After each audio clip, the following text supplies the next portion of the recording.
इस वक्त तक आपको अंदाजा हो गया होगा कि डैडी अपनी जिद पूरी करने के लिए कुछ भी कर सकते हैं। हम्म। तो हमें कुछ ऐसा करना होगा कि उन्हें लगे उनकी जिद पूरी हो गई है और हम आसानी से इस रिश्ते से निकल जाएं। जैसे क्या? मैं उनके सामने शर्त रखूंगी कि मैं तब तक तलाक नहीं लूंगी जब तक वो मुझे WHO का प्रोजेक्ट वापस नहीं कर देता। I don't want to lose that opportunity. जितना वक्त मैंने इस घर में दिया है, इस रिश्ते से मैं खाली हाथ नहीं निकलूंगी। और वो क्या चाहते हैं कि हम दोनों US चले जाएं, जाके बच्चा अडॉप्ट कर लें, तो हम उन्हें ये सेटिस्फैक्शन दे देते हैं। मतलब कि अब किसी और के बच्चे को अडॉप्ट करने के बजाय तुम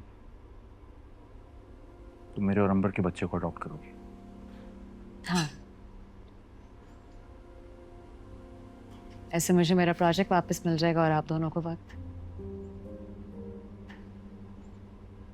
वहां जाके मैं अपने एग्जाम्स दे दूंगी, प्रैक्टिस शुरू कर लूंगी। अगर डैडी ने यहाँ पे केस ओपन किया तो US का मेडिकल बोर्ड इंक्वायरी करेगा और उनके ऊपर डैडी की अथॉरिटी नहीं चल सकती। वैसे भी सानिया ने जितना एविडेंस इकट्ठा किया हुआ है वो अभी तक हमारे पास है। Daddy doesn't show it but he is very scared.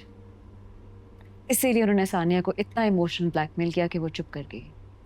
Faheem को इतना अंडर प्रेशर रखा कि वो अभी तक मुंह छुपाता फिर रहा है। चलो हाइपोथेटिकली स्पीकिंग, अगर डैडी ने कुछ करना भी चाहा तो इंक्वायरी सिर्फ हॉस्पिटल की मैल प्रैक्टिसेस पे नहीं उठेगी, डैडी की करप्शन पे भी उठेगी और उनके अपने इंटरनेशनल पार्टनर्स उनके ऊपर सवाल उठाएंगे और डैडी ये बर्दाश्त नहीं कर सकता है।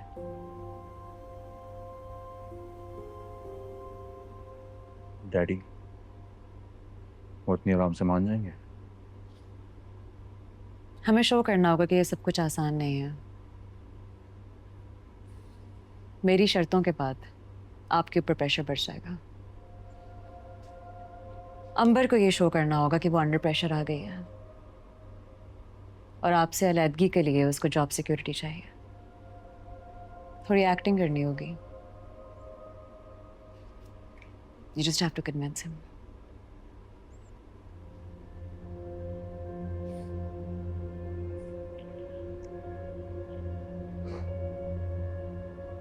Sounds like a plan.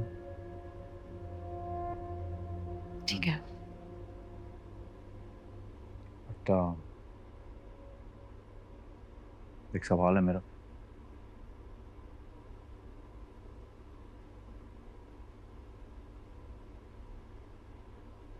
क्या मैं तुम पे भरोसा कर सकता हूँ बिना? आपके पास और कोई चॉइस नहीं है फैजान।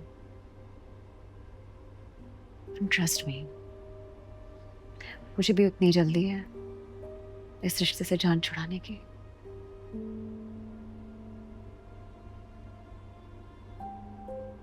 बस मैं ये नहीं चाहती कि एक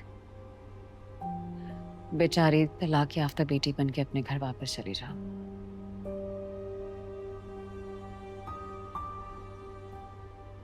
जाना भी नहीं चाहिए।